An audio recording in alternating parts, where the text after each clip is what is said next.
On the sunny slopes of Mount Carmel in northern Israel, overlooking the Mediterranean, sits the town of Zichron Yaakov, the undisputed home of Israeli wine.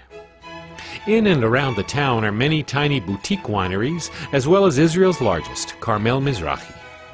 The story of Zichron Yaakov begins in 1882, when 200 Jewish families fled hard times in Romania, following their dreams to the Holy Land. They landed here in what was at that time Palestine, dreaming they're coming to the land of milk and honey.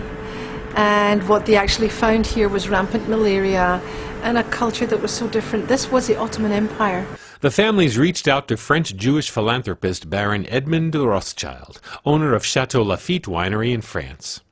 Rothschild sent a team to Israel, and they discovered the area around what is now Zichron Yaakov was perfect for vineyards. Rothschild said, you know, if this is great wine country, I could send cuttings over here from France. We can plant vineyards, and I will build 2 wineries here. These wineries will provide not only employment for people that are already here, but will promote the possibility of more families coming. Rothschild was primarily a businessman, and he had a big vision for the return of kosher sacramental wine to Israel. Remember, wine was not produced here since biblical times. The first winemaker was Noah. When he came off the ark, he planted the first vineyard. The idea was to export the wine to Cairo, to Damascus. The first branch of Carmel was opened in Warsaw. Rothschild faced unique challenges. It was a Muslim, Islamic country. Alcohol is not really looked upon very favorably. And basically the Turks said to Rothschild, you want to make your wine, go ahead. But you'll have to take care of us. Hecht showed me the early winery's accounting ledgers that had been found recently after not being opened for more than 100 years.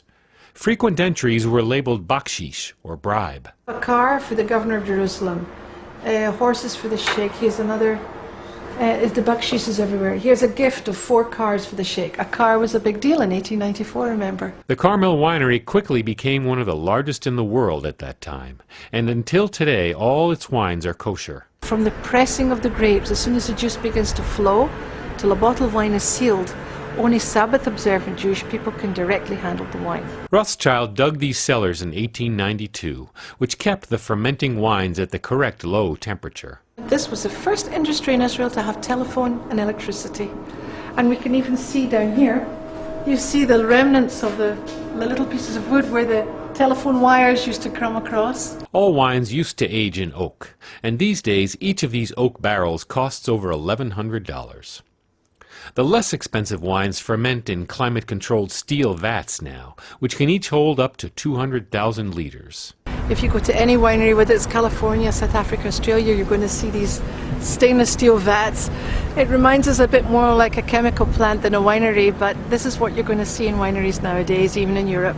Carmel produces over 15 million bottles a year, but that didn't prevent one of its specialty wines, a Shiraz, from recently winning a global competition at the Decanter World Wine Awards in London. And we're talking about competing with Shirazes from some of the best growing regions in the world for Shiraz, like Australia, South Africa, New Zealand, California, Châteauneuf-du-Pape.